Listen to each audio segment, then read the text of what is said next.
Alors, deuxième vidéo sur le yield management. Ici, on aborde dans cette deuxième partie la mise en place du yield ou du revenu management. Pour mettre en place des outils de revenu management, donc on l'a dit, ça va passer par des logiciels de yield manager. Dans ces logiciels, l'objectif, c'est de maîtriser parfaitement la connaissance de nos clients. Donc, on va s'attacher à segmenter notre clientèle et notamment à mesurer l'élasticité en fonction du segment. Donc je rappelle ce qu'est l'élasticité. L'élasticité, elle permet de mesurer l'impact ou le lien qui peut exister entre deux variables, ici la demande et le prix. Si je modifie le prix, est-ce que la demande est élastique? Est-ce que la demande elle bouge ou pas? Si je baisse le prix, est-ce que la demande bouge, donc est-ce qu'elle va augmenter? Et à l'inverse, si j'augmente le prix, est-ce que la demande va baisser? Et l'objectif, c'est de mesurer cette élasticité en fonction du segment. On le disait tout à l'heure, on sait qu'en général, un segment affaires, il a besoin de venir tel jour sur Toulouse. La demande est en général moins élastique, elle est moins sensible à la variation du prix. Quels sont les outils qui me permettent de connaître parfaitement les clients? Ce sont les fichiers clients, le Cardex en hébergement, clairement. Et sinon, on va davantage à l'heure actuelle s'attacher plus qu'au Cardex à des logiciels de GRC, de gestion de la relation client ou CRM, Customer Relationship Management. Une fois qu'on connaît parfaitement le client, on va être amené à faire ce qu'on appelle un inventory management, c'est-à-dire qu'on va devoir étudier son produit, l'ensemble de ses produits. Donc on va déjà devoir faire des catégories de chambres, les chambres standards, les chambres de luxe et les autres services périphériques que l'entreprise est amenée à proposer à ses clients. On va ensuite faire ce qu'on appelle un rate management, donc une grille tarifaire par période et par segment. Donc cette grille tarifaire, ce sont différents tarifs en fonction de segments et en fonction de différents jours. Donc on va se retrouver avec l'axe des abscisses sur les différents segments, l'axe des ordonnées, ou en tout cas sur les colonnes, on va retrouver les différentes périodes, jour 1, jour 2, jour 3, et à l'intérieur de chaque ligne et colonne, donc de chaque case, le tarif proposé par segment et par période. L'objectif, c'est de faire une prévision de la demande. Pour prévoir la demande, on l'a dit, il faut utiliser des outils. À la base, les personnes qui travaillaient sur le yield utilisaient des fichiers Excel. Et si quelqu'un maîtrise parfaitement son fichier, l'outil Excel, on est tout à fait en mesure de faire du yield management avec l'outil Excel. Par contre, la problématique de Excel, c'est qu'il va falloir importer l'ensemble des données. Donc je rappelle que l'on a vu précédemment qu'il va falloir faire un inventaire de l'ensemble des statistiques de l'hôtel, il va falloir récupérer l'ensemble des données clients, il va falloir récupérer l'ensemble des événements, il va falloir récupérer l'élasticité de la demande en fonction des tarifs, il va falloir récupérer aussi l'ensemble des données liées à la veille concurrentielle, donc au benchmarking. L'objectif d'avoir des logiciels de yield, c'est que l'on va pouvoir récupérer tout ce que l'on va retrouver dans le logiciel PMS, le Property Management System, comme Amadeus ou Opera, qui propose non seulement des logiciels de gestion, mais qui propose d'intégrer des modules de revenu management. C'est-à-dire que dans mon logiciel de gestion, Amadeus par exemple, je vais avoir un module supplémentaire de yield management. Ce module supplémentaire va faire directement le lien entre la facturation. J'ai facturé au client X, le client X il est rentré directement dans ma base de données de yield. Ce qui me permet ensuite d'avoir une mise à jour permanente de l'ensemble de mes données. Pour mettre en place du yield, on fait aussi une veille tarifaire. Cette veille tarifaire, on l'a dit, c'est aller chercher sur Internet les tarifs pratiqués par la concurrence. Alors il existe des outils gratuits comme trivago.com qui me permet de regarder pour un type de nuitée à un type de période les différents prix proposés par la concurrence, mais il existe aussi des outils payants comme Fastbooking. Ensuite, on va mettre en place le yield, on va avoir un plan d'action, ce qu'on appelle une tarification dynamique.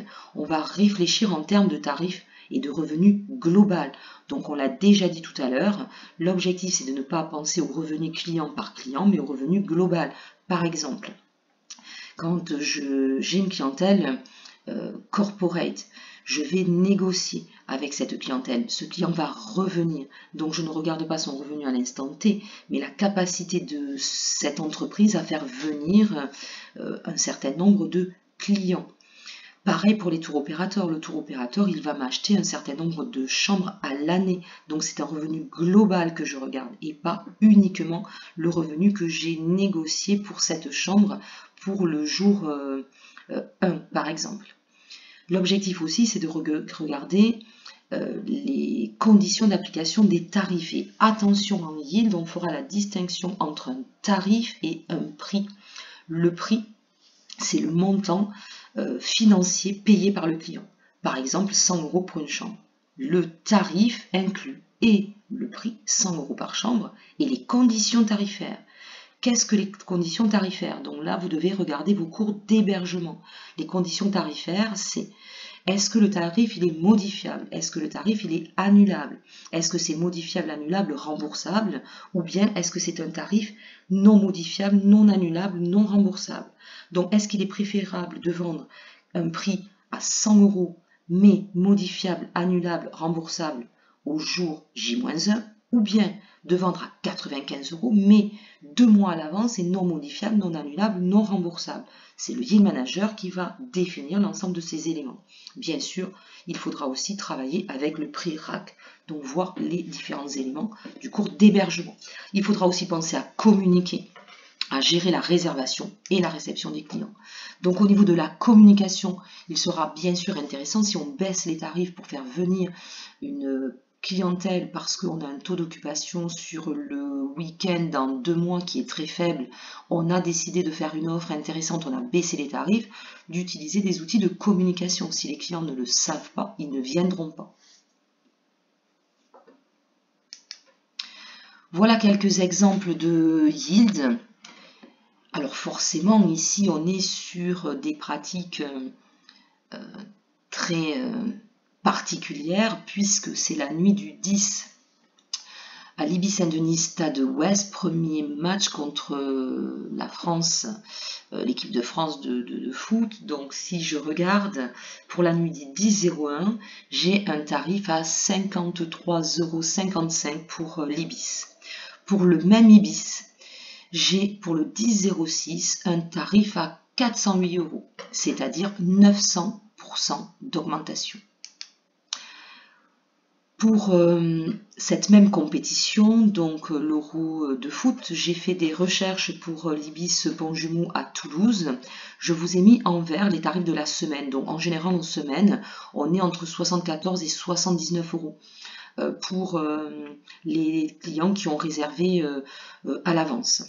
Et on est à une centaine d'euros sur le jour quand on arrive le jour même. Pour le week-end, Toulouse est une ville qui capte peu de clientèle loisir, donc là on est à 48 € en moyenne. Et on s'aperçoit que pour les nuits où il y avait des matchs sur Toulouse, on est à 200 € la nuit. 200 € ici, 200 € ici, 200 € ici. C'est-à-dire, si je compare, ça me fait 268% d'augmentation par rapport au prix semaine et 413% d'augmentation par rapport au prix week-end. Alors là, je pense que les hôteliers ont été confrontés à une problématique. Les clients ne sont pas dupes et ça a fortement favorisé, bien évidemment, la vente des concurrents indirects, comme notamment les plateformes de Airbnb. Parce qu'un client qui a l'habitude de venir dans un Ibis n'est pas prêt peut-être à payer 408 € une nuit à un Ibis budget à côté du Stade de France. C'était un peu abusé. Ici, donc, on peut constater aussi que je cherche des nuitées pour le 6 octobre ou pour le 10 octobre. Pour le 6 octobre, c'est le week-end, j'ai un tarif à 70 €, enfin un peu moins de 70 €, alors qu'en semaine, je suis entre 150 et 160 €, même un petit peu plus. Ici, si je demande d'afficher sur le site officiel, on me propose une offre et on me dit que je peux bénéficier de 10% toute l'année si j'adhère gratuitement au programme de fidélité. J'ai un tarif en fonction du type de chambre. Ici, tarif membre 60 €, tarif non membre 64 €. Mais j'ai aussi ici, si j'inclus le petit déjeuner, un tarif à 79 € ou 83 €. Ça, c'est pour un tarif membre. C'est pour un tarif anticipé. Tarif anticipé, ça veut dire en fait que j'ai un tarif préférentiel, non modifiable, non annulable, non remboursable. Ici, si je souhaite avoir un tarif flexible, je vais payer 5 € de plus, donc 5 € de plus sur 80 €. Et on me propose éventuellement de rappeler si j'ai des questions.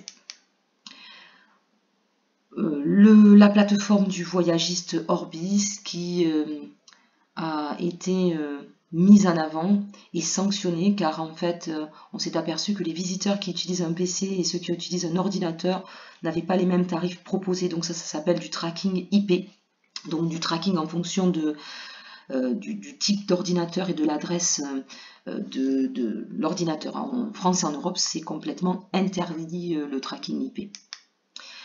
Quelques plateformes donc comme Hotel Tonight qui permet de réserver à des tarifs très attractifs. Donc on a en fait des tarifs qui baissent en fonction, des tarifs au jour le jour, qui baissent en fonction du moment où on se connecte. La France a aussi développé son application qui s'appelle Very Last Room, qui a été fondée en 2011 et qui vous propose des tarifs pouvant aller jusqu'à moins 70%. Mais attention, il faut toujours quand même aller comparer, parce que parfois ces sites abusent un petit peu. Enfin, le lexique. Donc sur le lexique, le PMS, Property Management System, c'est le logiciel hôtelier. Le pricing. Donc le pricing, c'est l'ensemble des techniques qui permettent de fixer le prix. On rappelle que le prix peut être fixe, donc là on ne le fait pas varier. On peut avoir un pricing avec de la saisonnalité, notamment 2 niveaux de saisonnalité, haute saison, basse saison. Et on peut avoir un pricing dynamique ou dynamic pricing. Et là, on est vraiment dans la pratique du yin, c'est-à-dire qu'on fait varier le prix en fonction du client et du moment de son arrivée. On a des prix différents. Des tarifs, donc le prix c'est la valeur nominale d'un produit à un instant T, c'est le prix de ma chambre, 78 €. Et le tarif comprend le prix de la chambre, 78 €, mais les conditions tarifaires, est-ce que c'est prépayé, modifiable, non annulable, flexible, avec des frais ou pas de modification ou d'annulation. On a l'élasticité, c'est-à-dire la relation qui existe entre deux variables, ici le prix et la demande. La dilution, on parle de dilution lorsque quand on baisse les prix, on n'augmente pas le chiffre d'affaires. Donc ça veut dire qu'en fait, il n'y a pas d'élasticité. On a aussi l'inventory management, donc on rappelle que c'est l'étude du produit chambre, chambre standard, chambre de luxe, etc. C'est l'ensemble des catégories de chambres. Et on a le rate management, la grille tarifaire, où on va retrouver sur les lignes, les différents segments, dans les colonnes, les différents jours, les différentes périodes, et dans chaque case, on va retrouver les différents tarifs en fonction du segment et du jour où souhaite venir le client. Voilà pour cette deuxième vidéo sur le guide.